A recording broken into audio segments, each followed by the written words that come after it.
আসসালামু আলাইকুম। আজকে আমরা আলোচনা করব ম্যাক্স প্রপার্টি ক্যাপসুল নিয়ে। এটা প্রস্তুতকারক রেনাটা লিমিটেড। এটা পার পিস 10 টাকা করে এবং এটা এক বক্সে 100 ক্যাপসুল করে থাকে।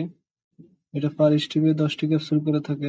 নির্দেশনা কি জন্য ম্যাক্স প্রপার্টি ক্যাপসুল খাওয়া হয়। Max property capsule gastric, ulcer, বুক জ্বালা পোড়া, পেট ফাঁপা, বদহজমের জন্য অত্যন্ত কার্যকরী। এছাড়াও এটি গ্যাস্ট্রোইসোফেগাল রিফ্লাক্স রোগ, ইরোসিভ ইসোফেগাইটিস রোগসমূহ নির্মূলে, এছাড়াও ডিওডার্মাল আলসারে হেলিকোব্যাক্টার পাইলোরি নির্মূলে, অ্যাসিড সম্পর্কিত ডিসপেসিয়া, ডিওডার্মাল অথবা গ্যাস্ট্রিক আলসার, জেলিঞ্জার-ইলিশন সিন্ড্রোমের চিকিৎসায় নির্দেশিত। ফার্মাকোলজি: ইসমিপ্রাজল একটি প্রোটন পাম্প ইনহিবিটর যা গ্যাস্ট্রিক প্যারাইটাল কোষে অবস্থিত H+K1 অ্যাপটাস এনজাইম সিস্টেমের সাথে কোভালেন্ট বন্ধনের মাধ্যমে যুক্ত অ্যাসিড নিঃসরণ প্রধান দাক্ষ বাধাগ্রস্ত করে।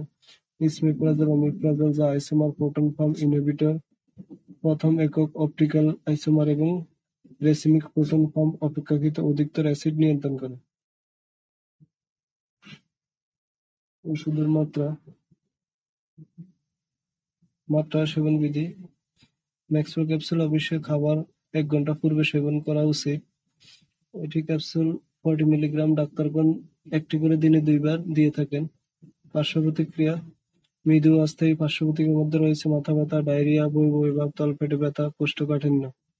গর্ভাবস্থায় স্তন্যদান: গর্ভাবস্থায় নিরাপদ ব্যবহারের কোনো নির্দেশনা এখনো প্রতিষ্ঠিত হয়নি, তবে জীবজন্তুর উপর পরীক্ষা করে কোনো বিকলাঙ্গজনিত ফলাফল পাওয়া যায়নি। যেহেতু মাতৃদুগ্ধে ইসমিপ্রাজল নিঃসার ও সদ্যজাত শিশুদের উপর এর প্রভাবজনিত কোনো তথ্য পাওয়া যায়নি, তাই ইসমিপ্রাজল দিয়ে চিকিৎসাকালে স্তন্যদান সাময়িক বন্ধ রাখতে হবে।